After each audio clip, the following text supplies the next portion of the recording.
Hello students, तो आज फिर आप लोगों का बेसिक लर्निंग एकेडमी में स्वागत है। तो आज मैं फिर एक्सरसाइज 15A का कुछ बचे हुए प्रॉब्लम्स को मैं डील कर दे रहा हूँ। आप लोग इसे सॉल्व करेंगे और मुझे पूर्ण विश्वास है सभी बच्चे सॉल्व कर ही लेंगे।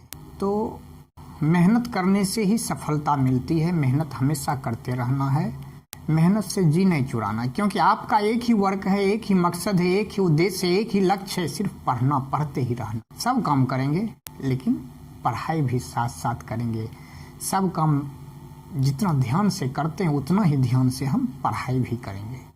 अरे भाई, हमारे चैनल पे इतने सारे वीडियोस हैं, हमारे चैनल को जल्दी से सब्सक्राइब करो और बेल आइकन को ठोको जल्दी से, बिना किसी टेंशन के। हाँ बिल्कुल। 15A का ये 12 नंबर प्रॉब्लम है। A box made of sheet metal costs इतना 6480 रुपीज एट RS 120 पर स्क्वायर मीटर। कल मैंने बताया था एक टिप्स आप लोगों को कि पर स्क्वायर मीटर दिया हुआ है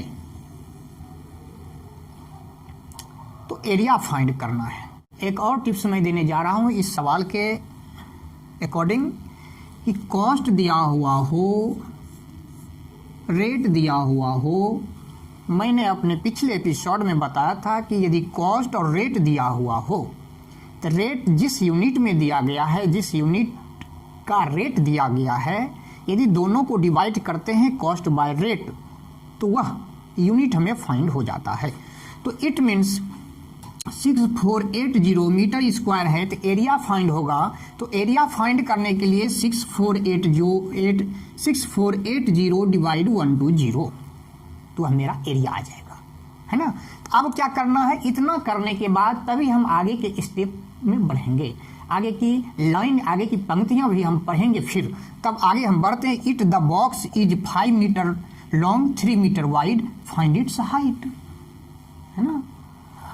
और ये तो एरिया मालूम हो गया। आप लोग फिर कंफ्यूज होंगे, लेटरल या टोटल, लेटरल या टोटल सरफेस एरिया। तो टोटल सरफेस एरिया क्यों? क्योंकि बॉक्स बनाना है, बॉक्स बनाया गया है, मेड ऑफ, बनाया गया है मेटल शीट से। आप अपने घर में बक्से को देखते होंगे, बॉक्स देखते होंगे ना, तो उसमें ढक्कन भी लगा होता होगा, है ना। तो box bottom top and 4 walls including total surface area. तो ये TSA मेरा निकल जाएगा। TSA का फॉर्मूला पुट करेंगे, लेंथ और ब्रेथ दिया हुआ है तो हाइट फाइंड कर लेना है। अंडरस्टैंड। चलते हैं next problem 13। The volume of cuboid is इतना metre. The volume of cuboid is 1536 यानी 1536 metre cube. Its length is 16 metre and its breadth and height are in the ratio 3:2। Tips number 3 ध्यान रखेंगे।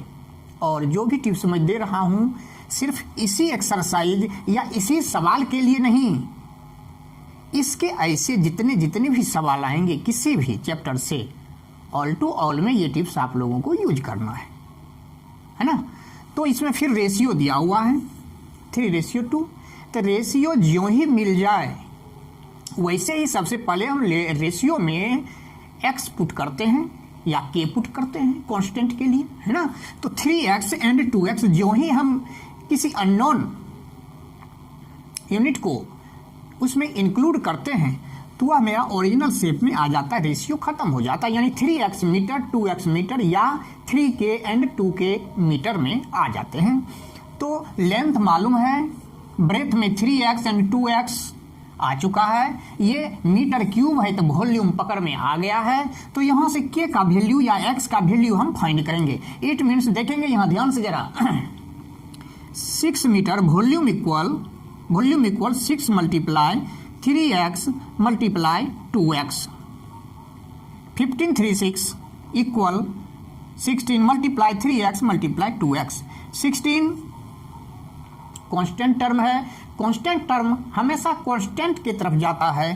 तो 1536 by 16 equal 3 2 जा 6 x into x square 6x square. 6 इसमें फिर constant है तो 6 फिर जब अपनी साइड को चेंज करेगा डिवाइड मोड में आएगा तो उधर जो है मेरे पास सिर्फ वेरिएबल में एक्स स्क्वायर रहेगा, तो एक्स स्क्वायर रहेगा तो हमको एक्स का वैल्यू फाइंड करना है, तो स्क्वायर जब ट्रांसफर होता है तो वह अंडर रूट हो जाता है। अंडर रूट जो ही होगा तो एक्स का वैल्यू मालूम होगा, तो 3x एंड 2x है तो 3 में एक्स का वैल्यू को पुट करके उसका वैल्यू मालूम कर लेंगे। 14 नंबर सवाल देखते हैं क्या कह रहा है। तो ये कह रहा है कि हाउ मेनी पर्सन्स यानी कितने लोग can be accommodated in a dining hall if dimension 20 meter, 16 meter, 4.5 meter, assuming that each person require 5 cubic meter of air। कहने का मतलब है हाउ मेनी पर्सन कितने लोग उस डाइनिंग हॉल में एडजस्ट कर सकते हैं, इसको फाइंड करना है ना। तो इसमें ये दिया हुआ है, लेंथ, ब्रेथ एंड हाइट दिया हुआ है ना। अब जो है 5 cubic meter volume each person को जा रहा है। मेरे पास लेंथ, ध्यान देना है किसी भी प्रॉब्लम, जब हम किसी भी प्रॉब्लम को सॉल्व करते हैं है ना, या किसी भी प्रॉब्लम को जब हम किसी भी प्रॉब्लम को जब हम फेस करना चाहते हैं है ना, तो उसमें कुछ बातों का ध्यान रखना पड़ता है ना, कि प्रॉब्लम में क्या क्या परेशानियां हैं। कोई भी समस्या यदि है उसमें कितनी कठिनाइयों का सामना करना पड़ सकता है और उन कठिनाइयों को हम कैसे सॉल्व भी कर सकते हैं। तो इसमें आपके पास दिया हुआ है ईच पर्सन यानी एक व्यक्ति को इतना 5 क्यूबिक मीटर एयर की आवश्यकता होती है। तो इतना जो इसके डायमेंशंस हैं, इतना में कितने पर्सन की आवश्यकता होगी करना है इसमें, है ना। Meter, cubic meter, it means volume, cubic meter volume, meter square area. तो वॉल्यूम फाइंड करेंगे है ना। 20 × 16 × 4.5 L × B × H। वॉल्यूम जब फाइंड हो जाता है तो उसमें हम इच पर्सन का वॉल्यूम दिया हुआ है, तो नंबर ऑफ पर्सन फाइंड करने के लिए वॉल्यूम बाय 5 क्यूबिक मीटर, तो वो हमें नंबर ऑफ पर्सन मालूम हो जाएंगे। अंडरस्टैंड। फिर मेरा नेक्स्ट प्रॉब्लम है 15 नंबर। A classroom is 10 meter long, 6.4 meter wide and 5 meter high, है ना। इफ इच स्टूडेंट, एक विद्यार्थी, be given 1.6 meter square of the floor area, यानी कह रहा है कि एक विद्यार्थी को, एक स्टूडेंट को 1.6 मीटर स्क्वायर का सतह पर एरिया दिया गया है ना। तो अब इसमें जो है कुछ बच्चे कंफ्यूज कर जाते हैं, टोटल सरफेस एरिया निकाल लेते हैं, लेटरल भी निकाल लेते हैं, उसके बाद सर के पास जो है नोटबुक लेकर के पहुंच जाते हैं, सर लेकिन बना रहे हैं लेकिन सॉल्व हो ही नहीं रहा है ना।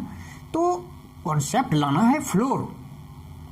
हम सभी बैठते हैं, चेयर पर भी बैठते तो फ्लोर पर बैठते हैं, ना कि वॉल पर। तो only floor area, the area of floor, the area of floor find करना है। It means length into breadth only, not height, है ना। Length into breadth 20 × 16। तो ये जो ग्राउंड का जो एरिया है, फ्लोर का जो एरिया, वो फाइंड हो जाता है। जब एरिया जो ही फाइंड हुआ,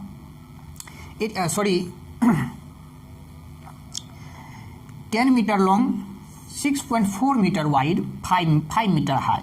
यहाँ हाइट का कोई जरूरत नहीं है ना, क्योंकि फ्लोर जो है, फ्लोर पर लेंथ ओनली लेंथ और ब्रेथ होते हैं। तो 10 × 6.4, 10 × 6.4, तो वह हमारा फ्लोर का एरिया फाइंड हो जाता है। और फिर उसी तरह 14 प्रॉब्लम की तरह ही, 14 नंबर सवाल की तरह ही इच स्टूडेंट का एरिया दिया हुआ है। यदि इस एरिया में जो हम एरिया फाइंड किए 10 × 6.4, इट मीन 64 बाय 1.6 कर देते हैं, तो हमारा नंबर ऑफ स्टूडेंट्स मालूम हो जाता है ना। तो नंबर ऑफ स्टूडेंट्स यहां से मालूम हो चुका है। अब क्या कहा जा रहा है, how many students can be accommodated in room, है ना। तो हो गया, नंबर ऑफ स्टूडेंट्स फाइंड हो गया, तो आंसर भी आ गया, क्योंकि वही कहा जा रहा है, हाउ मेनी स्टूडेंट्स, कितने स्टूडेंट्स। है ना। तो मीटर स्क्वायर है, फ्लोर पर बैठना है, फ्लोर का एरिया बाय 1.6 इच स्टूडेंट का area. We find the number of students. 16 number problem है 16 number problem, the surface area of cuboid is 758 centimeter square. Surface area दिया हुआ है, its length and breadth and 14 centimeter and 11 centimeter respectively, find its height. Easy, बहुत easy, very very easy, है ना। Surface area का formula डालेंगे at first, और surface area, total surface area का फॉर्मूला जैसे ही अपने नोटबुक कॉपी में नोट करेंगे तो जिसका जो वैल्यू है जस्ट उसके नीचे ही उसके वैल्यू को रखते हुए चले जाएंगे अपने नोटबुक पर इक्वल साइन के साथ, है ना। और जो उधर अननोन राशि जो है, अननोन क्वांटिटी जो उधर है, एच जो बच रहा है ना, एच को अलग करने के लिए जो हमारा कांस्टेंट टर्म है उन सबों को जो है प्लेस को चेंज करा देना है, तो डिवाइड में आ जाएगा, एच फाइंड हो जाएगा। 17 नंबर, इन अ सोअर 5 सेंटीमीटर रेनफॉल। रेनफॉल की चर्चा यदि हो, रेनफॉल की चर्चा यदि हो कि रेनफॉल जो है 5 सेंटीमीटर हो रहा है, 10 सेंटीमीटर हो रहा है, आप लोग जब बरसात के मौसम में पेपर में देखते होंगे, है ना, कि आज जो है 5 सेंटीमीटर 5 मिलीमीटर की बारिश हुई। इट मीन्स कि वर्षा जो भी हुई उसका जो भी वाटर ग्राउंड पर आया है वह उतना मीटर हाई हुआ है, यही हुआ इसका मतलब, है ना। तो ये 5 सेंटीमीटर रेनफॉल हुआ, it means 5 centimetre is height, 5 centimetre is height. Find the volume, volume find करना है ऑफ वाटर, वाटर का, that falls on the ground 2 hectare ground, 2 hectare, unlike terms centimetre hectare, है ना। पिछले एपिसोड में मैंने बताया था 2 हेक्टेयर को सेंटीमीटर स्क्वायर में फाइंड कर लेना, निकाल लेना है ना। 2 हेक्टेयर को सेंटीमीटर स्क्वायर में कन्वर्ट कर लेना है ना। और जैसे ही 2 हेक्टेयर हमारा सेंटीमीटर स्क्वायर होगा, centimetre square it means area, area मालूम है, यानी ये इसका मतलब क्या हुआ, L इंटू बी मालूम है, H यहाँ 5 सेंटीमीटर दिया हुआ है, L into B into H is volume, understand. अब चलते हैं 18 number, find the volume that lateral surface area, total surface area, diagonal of the cube. मैंने अपने एपिसोड में फॉर्मूला का कॉन्सेप्ट दिया था, है ना, उस एपिसोड को देख लेंगे और जो फॉर्मूला होगा फॉर्मूला के according total surface area, lateral surface area, diagonal cube का फाइंड कर लेना है, अंडरस्टैंड। तो आज का ये वीडियो यहीं समाप्त होता है, फिर हम नेक्स्ट सेशन में, नेक्स्ट एपिसोड में आपके सामने, धन्यवाद।